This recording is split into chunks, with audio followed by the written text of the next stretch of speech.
दतिया जिले की विधानसभा सेवड़ा के अंतर्गत ग्राम कुलेत में 7 दिवसीय बौद्ध कथा का आयोजन किया जा रहा था। कथा के समापन के मौके पर आयोजित समिति ने मुख्य अतिथि के रूप में कांग्रेस ग्रामीण जिलाध्यक्ष श्री रामकिंकर सिंह गुर्जर व पूर्व विधायक घनश्याम सिंह व रिटायर्ड न्यायाधीश श्री जाटव रहे मुख्य अतिथि। श्री गुर्जर ने कहा, बौद्ध कथा से हमें शील, करुणा, मैत्री का ज्ञान मिलता है। मिलजुल कर रहना चाहिए। और कथावाचक श्रीमती क्षमा बौद्ध निशांत बौद्ध ने जो भगवान बौद्ध की कथा सुनाई, उससे ग्रामीण को बौद्ध के बारे में बताया, जिससे शिक्षा में जागृति होगी। MS बिशौटिया की खास रिपोर्ट। कुलेत में जो कार्यक्रम 7 दिवसीय है, क्या कहना चाहेंगे, जनता को क्या संदेश देना चाहेंगे? पिछले 7 तारीख से जो धम्म देशना का कार्यक्रम यहाँ 7 दिवसीय चला है, ये धम्म का कार्यक्रम था और इसमें जो है भगवान बुद्ध के द्वारा जो धम्म की खोज की गई थी, उस धम्म की व्याख्याएं हमारे धम्म उपदेशक श्री क्षमा बौद्ध द्वारा की गई। इससे हम लोगों ने ये प्रयास किया है इस कार्यक्रम के माध्यम से कि आज देश के अंदर जो जिस तरह से पूरे समाज में उथल पुथल मची है, जहाँ देखो लड़ाई झगड़े, राष्ट्रीय अंतर्राष्ट्रीय स्तर पर युद्ध हो रहे हैं, तो ये बुद्ध का ही एक मार्ग है जिससे शांति स्थापित हो सकती है, पूरे देश और दुनिया का कल्याण हो सकता है। उस देशना को देने के उद्देश्य से ये कार्यक्रम का आयोजन किया गया है। तथागत भगवान बुद्ध ने समय की परिस्थिति को समझते हुए एक समाज को नई दिशा दे करके बुद्ध धर्म का जो निर्माण किया था, आज उन्हीं के विचारों को लेकर के बहन क्षमा बौद्ध जो बुद्ध कथावाचक हैं, उन्होंने कुलेत ही नहीं पूरे ज़िले से आए भगवान बुद्ध को, बाबा साहब भीमराव अंबेडकर को मानने वाले लोगों का मार्गदर्शन किया। कथा के माध्यम से उन्होंने भगवान बुद्ध के और बाबा साहब अंबेडकर के विचारों को समाज में प्रसारित किया है। निश्चित ही ये कार्यक्रम क्षेत्र में एक नई चेतना लेकर के आएगा, नई क्रांति लेकर के आएगा। जिस समय ये समाज में फैली कुरीतियों और अंधविश्वास के खिलाफ बुद्ध धर्म का आगमन हुआ था, आज पुनः आवश्यकता है कि हमारा समाज जागृत हो, कुरीतियों से बाहर निकले, नशा से मुक्त हो। इन सभी चीज़ों को लेकर के ये विशाल बुद्ध भीम कथा का जो आयोजन हुआ है, निश्चित ही ये समाज सुधार के लिए एक मील का पत्थर साबित होगा। ग्वालियर में भटरवार विधानसभा क्षेत्र में बौद्ध धर्म कार्यक्रम 22 प्रतिज्ञा ली थी। उसमें कुछ लोगों ने जो RSS के लोग हैं, उन्होंने शिकायत की थी, और इस पर क्या कहना चाहेंगे? हम बस यही कहना चाहते हैं कि हम सब लोग संविधान को मानने वाले लोग हैं और हमें क्या करना है, क्या नहीं करना, किस धर्म को के माध्यम से हमें विचारों में अपना जीवन बिताना है, ये हमारी स्वतंत्रता है, ये हमारी आज़ादी है।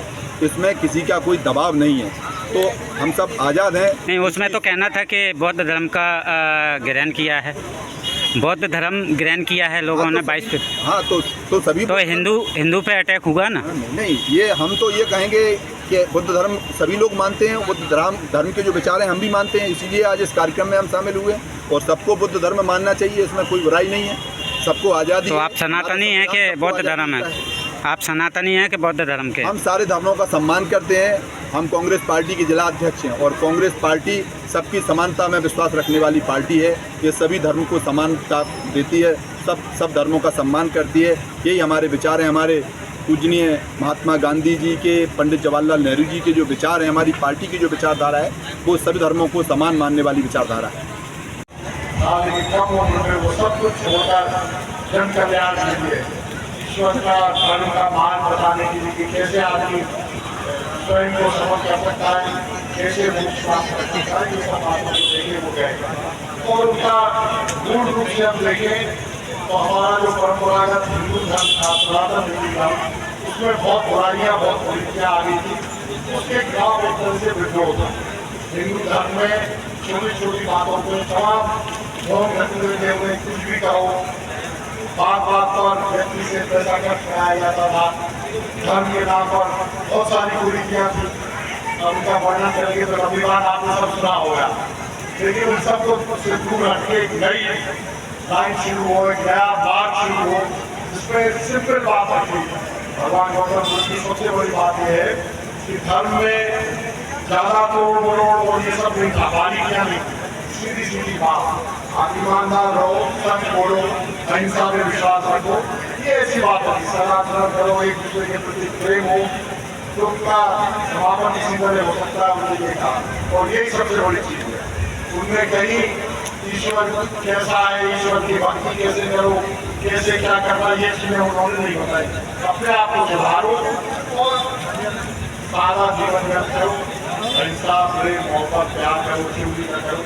ये उनकी बहुत ही सीधी सीधी बातें थी। और इसलिए बौद्ध धर्म के जमाने में लगभग पूरे हिंदुस्तान में छा गया, गाँव में, लगभग पूरे हिंदुस्तान में और विदेशों तक में। केवल कुछ वर्ग, बुद्धिजीवी वर्ग कह लो या उच्च पढ़ा लिखा वर्ग या उच्च वर्ग जो था, जो सामाजिक रूप से उच्च वर्ग था, थोड़े से मुट्ठी कर लोग हिंदू धर्म में रह गए, बाकी सब में बौद्ध धर्म अपना लिया। उतार चढ़ाव होता है, फिर थोड़ा बौद्ध धर्म वापस नीचे गया और फिर सनातन हिंदू धर्म फिर प्रभाव में आ गया। फिर कोई कुरीतियाँ और इन सब चीज़ों का बोलबाला शुरू हो गया। फिर डॉक्टर भीमराव अम्बेडकर जी ने, उन्होंने फिर से बौद्ध धर्म को अपने नए तरीके से प्रस्तुत किया, खुद अपनाया और लोगों को प्रेरणा दी। आज पुनः बौद्ध धर्म का काफी बोलबाला है। जनसंख्या के हिसाब से देखें तो बहुत बड़ी जनसंख्या विश्वास कर रही है बौद्ध धर्म में।